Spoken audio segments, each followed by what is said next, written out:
As we continue our conversations about the fundamental theorems of calculus, last time we proved the first part of the fundamental theorem, and now we're going to lead into the second part of the fundamental theorem of calculus.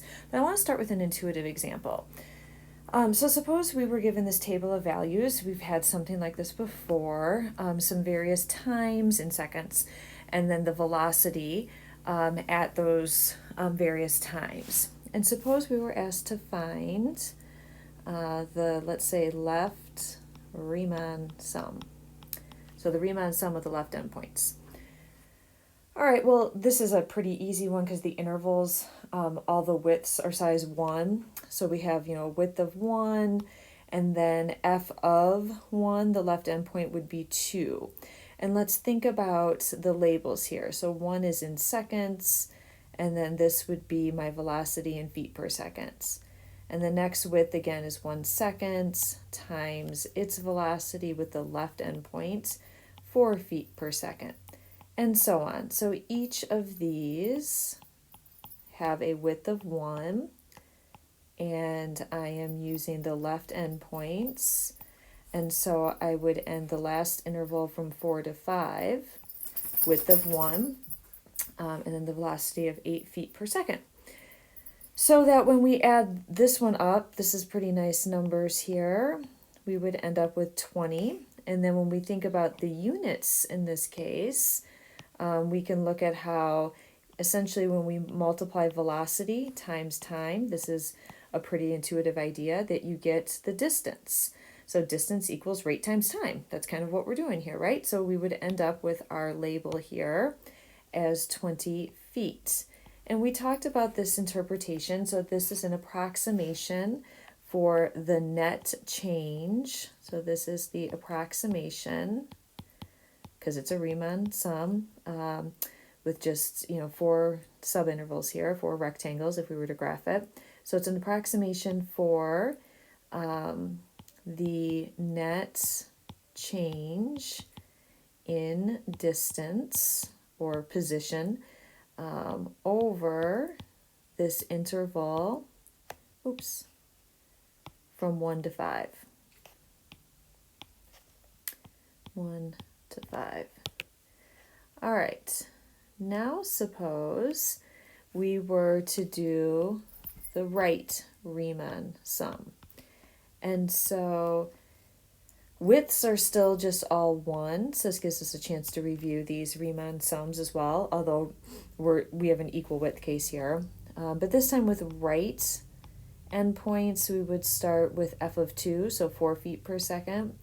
And again, each of these have a width of 1, so all the widths are pretty easy here. And then using the right endpoints, we end the last interval with f of 5, and that is 10 feet per second. And so once again, when we think about these units, each of these are estimates for the distance traveled in each of those 1 second intervals. That's what each of these terms represents. And so in this case, it looks like I end up with 28 feet as my approximation. Again, both of these are approximations for the net change in distance over this interval from 1 to 5.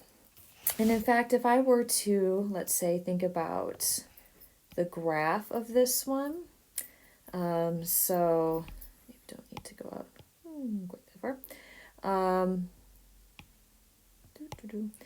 And it looks like, extend that a little bit here. Velocity is going 1, 2, 3, 4, 5, 6, 7, 8, 9, 10. And then 1, 2, 3, 4. So this is 5 in here. And then on my 1, 2, 3, 4, 5. All right, so maybe I didn't need quite that much up here or over here. Or I could have made it a little bigger maybe. All right, so what do we have here? So at 1, we're at 2. At 1, we're at 2. At 2, we're at 4. At 3, we're up at 6. At 4, we're up at 8. And at 5, we're up at 10. So pretty quickly, we can kind of see what we have going on here. This happens to be just a really nice function to work with, right? Looks like it's really just the velocity function. We're going to make our leap here and say that this is the function 2t. And so, I mean, technically I only gave us, but now I'm just going to fill it in and say, yes, in fact, that is what this function is. So what were we just finding here? We had looked at the interval really from 1, so right here from 1, and then over here to 5, so from 1 to 5. And we were looking at both the left and the right endpoints. But we were looking at rectangles, right? We had divided it into this partition, and so what we were finding was an estimate for this area under the curve. And so we have both an overestimate in the one case, so if we were to look at the left Riemann sum in this case is a lower estimate. If we were to look at our right Riemann sum, this is giving us that overestimate. All right, and so we know the actual area is going to be somewhere in between 20 and 24. And so we kind of know this game, right? So what happens if we want to find it exactly? We would have to set up letting the limit as n goes to infinity, the limit of the Riemann sum. So if we no longer wanted this approximate change for the net change in the distance, if we were really going to look for then the actual, so if we wanted the actual this time, net change in the distance over this interval from 1 to 5, well, we kind of know how this works, right? It's not just using, what do I have here, 4 rectangles. Instead, it's letting the limits, let the number of rectangles go to infinity of the sum as I goes from 1 to n of my function, which is 2 times, and then my representation, if we remember how this works for the c sub I. So if we remember this, that representation was the a plus I delta x. So the a in this case is 1 plus I times the delta x. So remember delta x is the b minus a over n. So 5 minus 1 is going to be 4 over n. And so the I times the delta x is the 4 over m. And then times that delta x. So this is the limit of the Riemann sum. So we did this many times. So I think this one's relatively quick. I can even just squeeze this in here now that we've done this a few times before. Let's bring both the 2 and the 4 over n. Those are both constant multiples that we can bring in front here. So let's bring that in front. So that's my 8 over n times the sum as I goes from 1 to n of, and we can break this really now into 2 terms of just 1, and then plus the sum as I goes from 1 to n of the, and I'm going to bold this little 4 over n, that guy right here in front, and then times I. So I'm kind of squeezing this in, I know, but I just wanted to kind of go through this. We've done this before. So sum as I goes from 1 to n of 1 is just going to be 1 times n, which is m. And then the sum as I goes from 1 to n of I, that was that n times n plus 1 over 2. And we're looking at the limit as n goes to infinity of 8 over n times that quantity. Well, if we do that, we're going to have in the first term, if I distribute through, I'm going to have limits as n goes to infinity of just 8. And in the second term, if you want to do some reducing, I mean, I guess we could at least reduce those n's if we wanted to. If we wanted to reduce the 4 and the 2, we could. We don't need to. we do need to distribute through our 8 over n though. And so the 8 times the 2, it looks like we would have a 16 times the n plus 1 over, and then just looks like that n. And if degree of numerator is equal to degree of denominator, this is just going to be, as n goes to infinity, ratio of lead coefficients is 16. And so we find out, not surprisingly, the actual area in this case under the curve was 24, kind of halfway in between our lower and our upper sum, or our left and right sum here. So 24 feet is going to be the actual change, net change in distance. So this is the actual net change in the distance because we let the number go to infinity. Okay, so this is, I mean, you're probably wondering, like, when are you getting to the fundamental theorem of calculus? And I'll be honest, I'm starting to wonder too. So anyway, so that's kind of what we had, and we have done that before. Okay, now I want us to think about, I'm talking about the net change in the distance function. Well, let's just kind of pull this together here. And I'm going to tell you, not surprisingly, we talked about antiderivatives in the last section of chapter 4. So if the v of t function is 2t, then let's talk about what the s of t, the antiderivative function, would be. So that would be 2t squared over 2, which would just be t squared, and then potentially some constant. But let's just, for purposes of what we're going to talk about, we're going to have that s of t here is going to just be t squared. So here's really the premise of this example I'm giving you. We have a position function, s of t equals t squared. We had its rate of change, its velocity function, which was 2t. We have seen that through a Riemann sum, we can either approximate or take the limit of the Riemann sum. Once we take the limit of the Riemann sum, we get the actual change in distance or change in position. And actually, I kind of like the phrase position. Change in distance sounds kind of awkward to me all of a sudden here. So let's call this the change in position.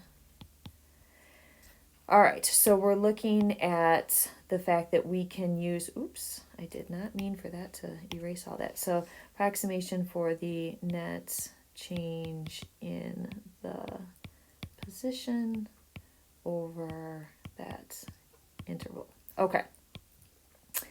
Now, I have another way to find the change in position. If I actually have the position function, which I do, so if I wanted to find, once again, the actual net change in position, then again over the interval from 1 to 5. Now that I have the actual position function, we could just say that would be s of 5, the end position, minus the first position, the initial position at 1 for this interval. So s of 5 would be 25, s of 1 squared would be 1, and we would get 24 feet. This is the Fundamental Theorem of Calculus Part 2. What it says is, and once we connect these two, and we know that the v is our derivative of s, so s prime is equal to v, or to say differently, s is the antiderivative of v. But essentially, if I want to find, so pulling these two things together, if I want to find the actual change in position on this interval from 1 to 5, then I could just do s of 5 minus s of 1. And what is s? S is the antiderivative of the v of t function. So these two things are equal. All right, let me highlight what two things am I talking about that are equal here.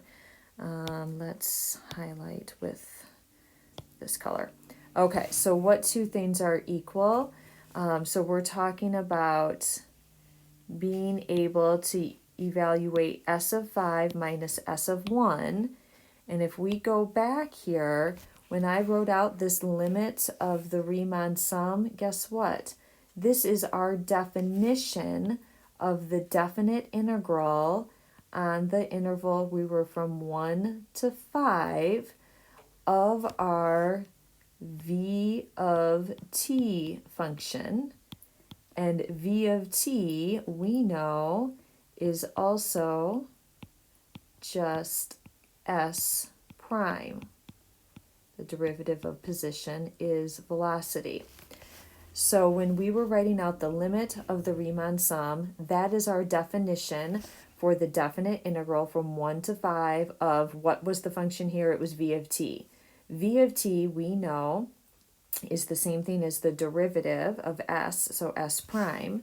So what we are saying is equal is if I want to evaluate the definite integral from 1 to 5 of s prime, I can do that by finding the antiderivative s and evaluating between the limits of integration. So let's bring this down here and notice what I have here kind of in this specific example. So from our above example, we were saying, okay, the integral from 1 to 5 of some function s prime was equal to its antiderivative s, and that was evaluated between s of 5 minus s of 1. That is what this is saying in general terms. If I have some function f and I know its antiderivative capital F, then I can evaluate capital F of B minus capital F of A. So that's sort of the intuitive development of our fundamental theorem.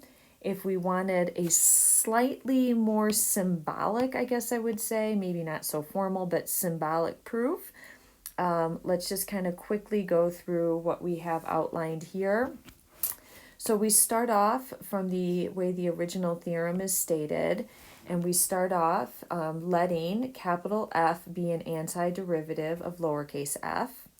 And our goal is to prove this above statement here.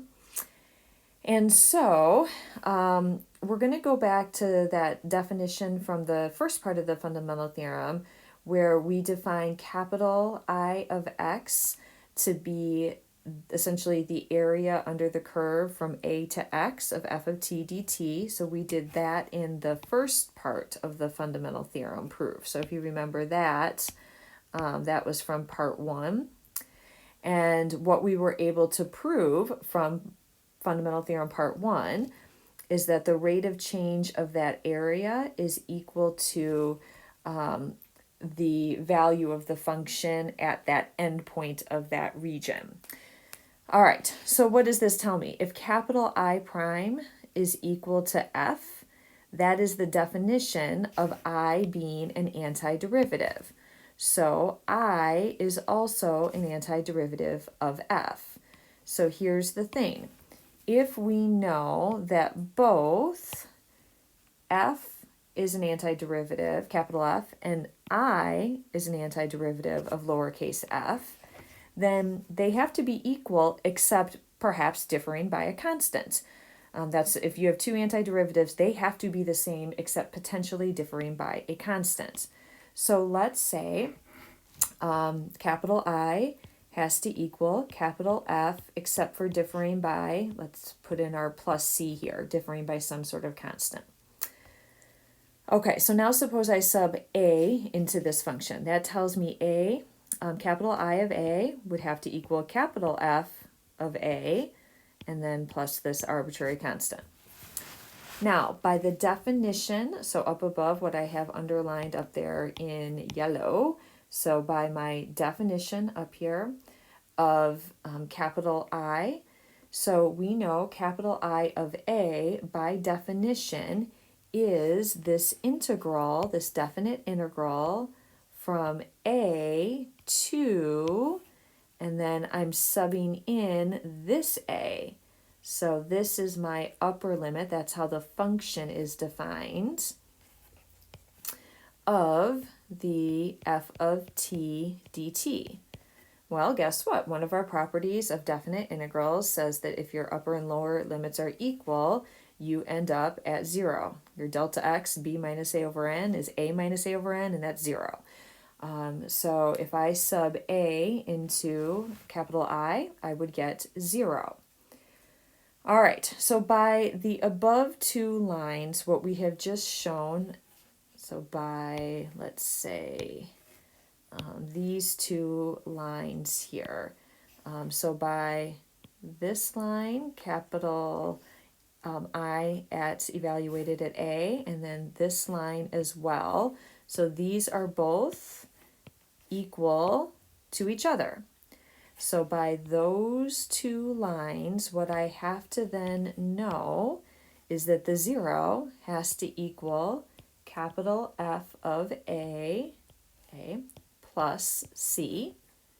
So that means C has to equal, subtracting, minus capital F at A. All right, well, going back up to here, capital I of X was equal to capital F of X plus C, and C is now minus capital F of A. So what we have just shown is that capital I of X, which again, by the up above definition that we kind of started with up here, so this is our definition for capital I right here, we have just shown by the last line of our work right up above, we have just shown that that is equal to capital F of X minus capital F of A. And so capital F is the antiderivative notation of lowercase f evaluated between our limits of integration of the x and then minus of the a. And so if I was using the x, if we replace x with the letter b, what we get is the definite integral from a to b of lowercase f of t, is equal to its antiderivative capital F of b minus capital F of a. So that's a little bit more of a symbolic way to go through a justification. It does rely somewhat on the proof we did last time, the first part of the fundamental theorem. Maybe what's more intuitive than that is kind of just going back to two things that we already have pretty good knowledge of and realizing the connection between those two. So this is extremely powerful. What we now have is a way to evaluate a definite integral, and by the way, make this prime a little more significant. For some reason that didn't paste through very, very well there. So what we now have is a way to evaluate a definite integral that doesn't rely on either geometry or that formal definition, the limit of the Riemann sum. We now have a way to do this that does not rely on that. It's telling us, hey, all those antiderivatives that we talked about at the end of chapter 4, I can, in order to evaluate a definite integral, I can figure out that antiderivative, and I can then evaluate between the limits of integration. And when I form that difference, that is going to give me what the definite integral is. And so that's what we've ended with, and that is pretty powerful here. All right, so let's just maybe look at one example here to end this video, just so we've looked at one concrete example, and then we'll come back and do some more next time. So number 1, so what has all this allowed us to do? Suppose I have the definite integral from 1 to 2 of x cubed plus 4x minus 1 dx. So the second part of the fundamental theorem says as long as, we have a function that is continuous on the closed interval from 1 to 2, which we do need the continuity there. Essentially, all I have to do is first take the antiderivative. So the antiderivative of x cubed is our x to the 4th over 4, plus antiderivative of 4x would be 4x squared over 2, minus antiderivative of 1 is 1x. And of course, you could do some reducing on that second term there.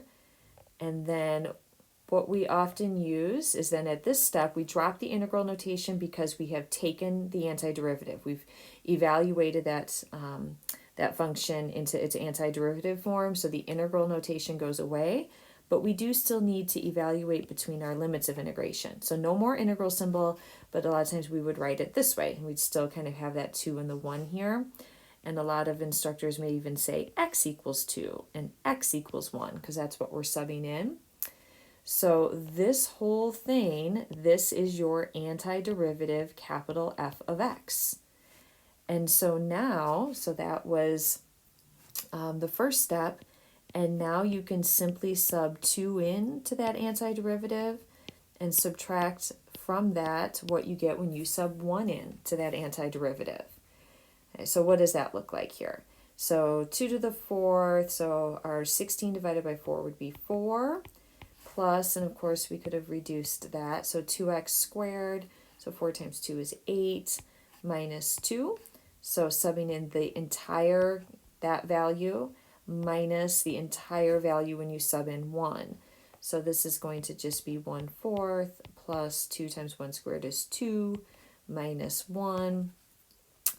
And so this is going to be 12 minus 2, so this is going to give us 10. And so we're going to have 1 plus 1/4, so this is going to be 1 1/4 in here. And so 8 3/4 would be the value of this definite integral.